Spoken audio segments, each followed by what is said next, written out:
안녕하십니까, 장태동 행정사입니다.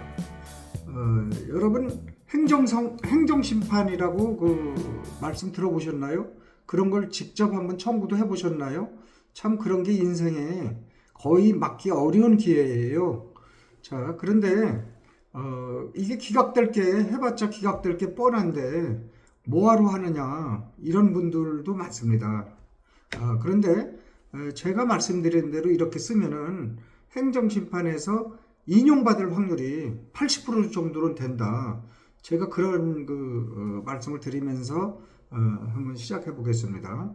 저는 37년간 공직 생활을 하고 10년간 행정사 경험을 했습니다. 그래서 그것을 바탕으로 해서 실제 인용을 받을 수 있는 그러한 사례를 중심으로 행정심판에서 꼭 인용받기 위한 5가지 요령, 이렇게 오늘 한번 제목을 잡아보고 요 점에 대해서 말씀드려 볼 테니 여러분들 꼭 필요하신 분들은 귀담아 들어보세요.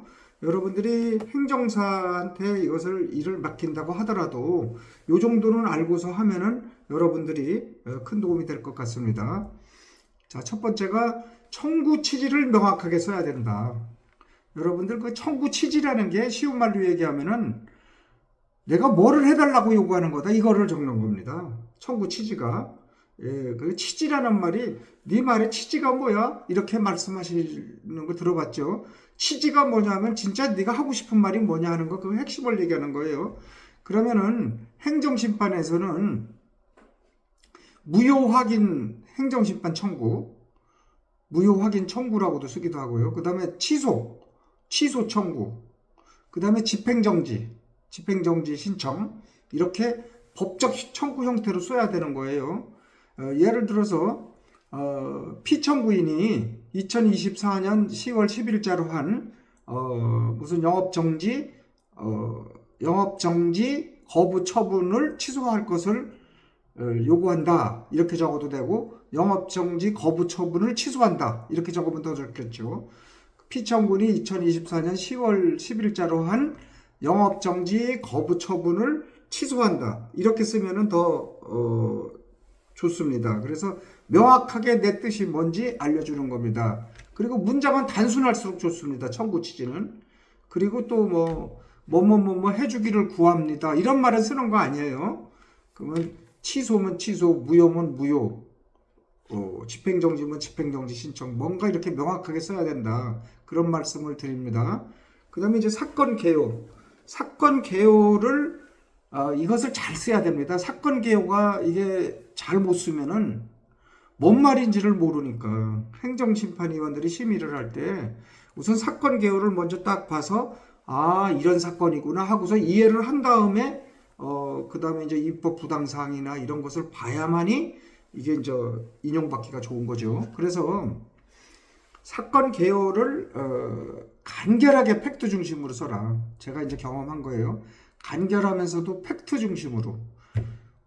그런데 그거 쓸 때 불필요한 감정을 넣는 게 있어요. 글에는 감정이 묻어나면 안 돼요. 감정이 묻어나면 안 됩니다. 그리고 불필요한 주장을 한다든지, 그 다음에 뭐 수사적인 언어, 이래서 형용사를 과다하게 써서 이런 거 쓰는 거 아니에요.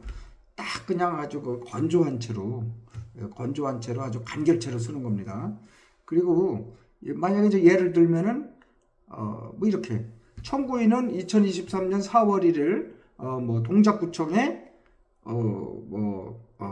건축허가 신청을 하였으나 2023년 5월 1일 불허가 처분을 받았음, 이렇게 쓰는 거죠. 받았다 이래도 되고 받았습니다 해도 되고.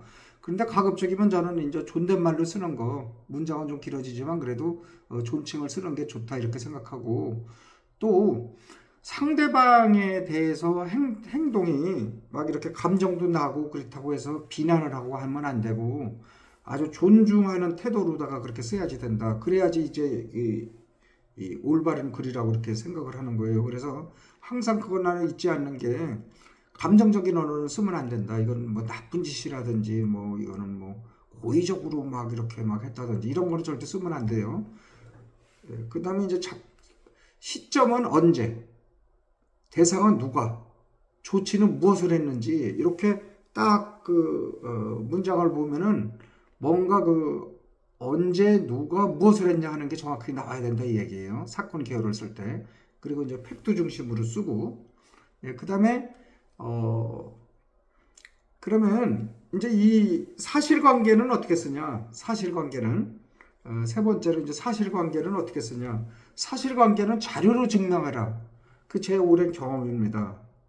사실관계는 말로다가 쓰긴 쓰는데 말만 하면은 그게 사실인지 아닌지 모르는 거죠. 그러니까 자료를 갖다가 입증을 할 수 있는 거가 사실관계가 돼야 된다.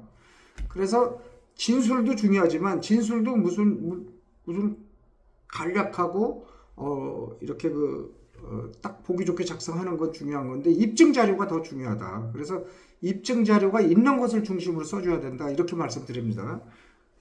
예, 그 대신 이제 그 입증 자료는 뭐냐? 가장 좋은 게 이제 공문 주고 받은 거. 우리가 이런 민원을 신청했더니 이렇게 답변이 왔다는 공문이 있죠. 그 신문 고문권을 출력하면 되죠. 그 다음에 뭐 행정 지도를 받았다. 공무원들이 와서 이렇게 언제 몇 월 며칠 날 언제 와서 이렇게 하라고 했다 하는 그 행정 지도 이력도 써주면 좋아요.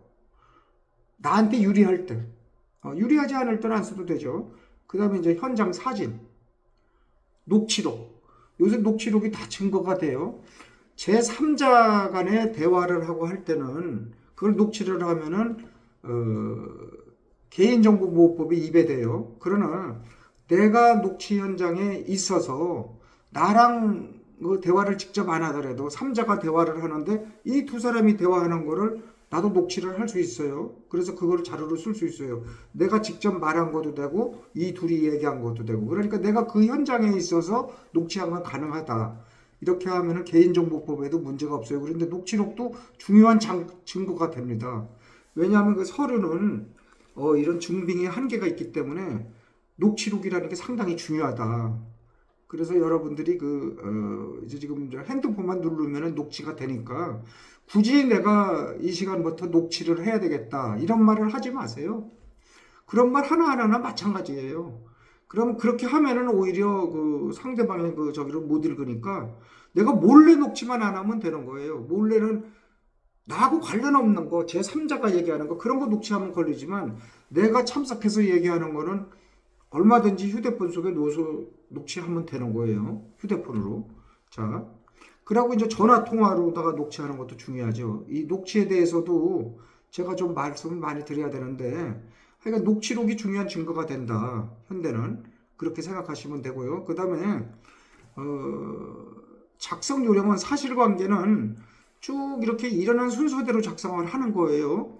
과거서부터 처음부터 이렇게 시작을 해야지 막 중간에 들쑥날쑥 하면 그 사실관계에 헷갈려서 거기서부터 내가 이제 점수를 잃는 거죠. 왜냐하면 심판위원들이 막 앞뒤 바뀌면 혼란스러우니까 일어난 순서대로 차분하게 이렇게 정리해 나가는 거예요. 그리고 해당되는 증거, 공문, 사진, 녹취록 같은 거를 이제 집어넣으면 되죠. 그 다음에 행정심판위원회는 뭐냐, 핵심이 진실한 거보다 증빙을 본다. 이렇게 하는 게 제가 교훈입니다. 제가 이게 이 공무원 할 때는 제가 그런 거를 별로 못 느꼈는데 행정심판 청구를 제가 이렇게 대리를 하면서 또 민원 업무 이런 걸 대행을 하면서 가장 느낀 게 뭐냐, 진실보다는 증빙이다. 그래서 여러분들이 행정기관과의 일을 할 때는 안 되는 경우를 대비해서 항상 증빙을 갖다가 생각해야 돼요. 뭐든지. 그럼 내가 말로 한 거, 공무원들은 자기가 해주겠다고 그래요. 이거 해오시면은 제가 해주겠습니다. 그래갖고서 열심히 가서 막 설계도 고치고 건축도 고치고 뭐 땅도 이렇게 고치고 해서 막 이렇게 전체적으로 가서 다 보완을 해줬어. 그런데 그동안에 담당자가 바뀐 거야. 제가 사례를 말씀드려요. 근데 그 담당자가 전에 담당자가 이렇게 하면 해준다고 했는데요. 저는 몰라요. 그래서 이제 전임 담당자한테 가서 이거 이렇게 후임 담당자가 왔는데 당신이 이렇게 하라고 해서 이렇게 보완을 했는데 안 해준다. 당신 책임져야 되지 않냐? 그러면은 내가 그거 언제 그런 얘기했습니까? 이래요. 그 말로 하는 거 소용없어요. 말로 하는 거 소용없어요. 그 녹취만 되면 돼요. 그러니까 공무원들은 언제든지 그 자리를 계속 바뀌어요. 1년이나 2년마다 그 자리가 바뀌는데 바뀐 사람들이 전임자 하는 거 좋아하지 않아요. 전임자가 한 거 오히려 전임자 잘했는데 왜 너는 이렇게 못하냐 이런 소리를 과장이 많이 하거든요. 그 좀 리더십이 없는 과장들이 그런 말을 하죠.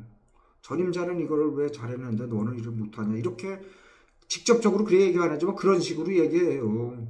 그렇게 얘기하면은 자기가 아무리 열심히 해도 빚이 안 나니까 전임자가 한 것을 무조건 깎아내리는, 저도 역시 그런 마음을 가지고 있었거든요. 공직에 있을 때. 그래서 말로 하는 건 필요 없다. 그래서 진실을 입증할 수 있는 증빙이 필요하다. 이런 말을 하면서 오늘 제가 이제 그 사실관계까지 이렇게 이제 말씀을 드리도록 하고 다음 시간에 또 이제 다음 말씀 드리겠습니다. 경청해 주셔서 감사합니다.